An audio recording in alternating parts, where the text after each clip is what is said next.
కర్నూలు నగరంలోని ఎస్టీబీసీ కళాశాల మైదానంలో ఈ నెల 23వ తేదీన నిర్వహించే రాయలసీమ మాలల యుద్ధ గర్జన కార్యక్రమాన్ని విజయవంతం చేయాలని మాలల జేఏసీ నాయకులు కోరారు. నగరంలోని అతిథి హోటల్లో మీడియా సమావేశం నిర్వహించి ఎస్సీ వర్గీకరణను వారు వ్యతిరేకించారు. ఎస్సీ వర్గీకరణ రాజ్యాంగానికి వ్యతిరేకంగా ఉందని, భవిష్యత్తులో వర్గీకరణ బిల్లు చెల్లదని మాలల జేఏసీ నాయకులు అశోకరత్నం తెలిపారు. గతంలో ముఖ్యమంత్రి చంద్రబాబు నాయుడు ఎస్సీ వర్గీకరణ బిల్లు అమలు చేసి 10 సంవత్సరాలు అధికారం కోల్పోయారని, ఇప్పుడు కూడా వర్గీకరణను అమలు చేస్తే అదే పరిస్థితి ఏర్పడుతుందని అన్నారు. అంటరానితనం వల్ల షెడ్యూల్ కులాలను ఏర్పాటు చేశారని, వీరిని విడదీయడానికే ప్రస్తుత ప్రభుత్వాలు వర్గీకరణను తీసుకుని వచ్చారని తెలిపారు. యుద్ధ గర్జనకు మాలలు అధిక సంఖ్యలో పాల్గొని వర్గీకరణను నిలిపేందుకు కృషి చేయాలని అన్నారు. కార్యక్రమంలో అశోకరత్నం, నాగరాజు, వరప్రసాదరావు, మాధవస్వామి, జయరాం తదితరులు పాల్గొన్నారు. భారతదేశంలో 1262 కులాలను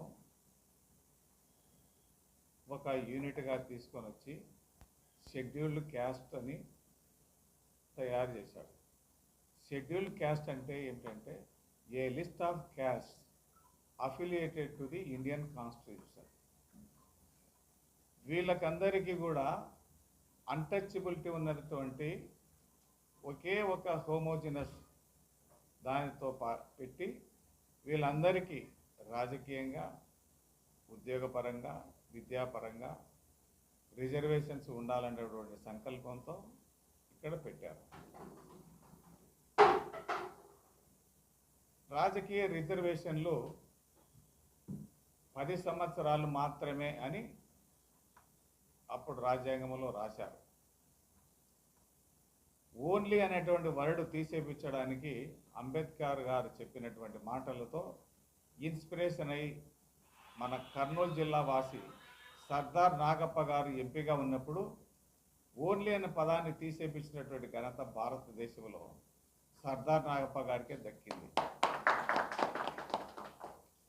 అది చేసినందువలన బీహార్లో ఆయనకు ఏనుగ మీద ఊరేగింపు చేశారు, అంబారి పెట్టి.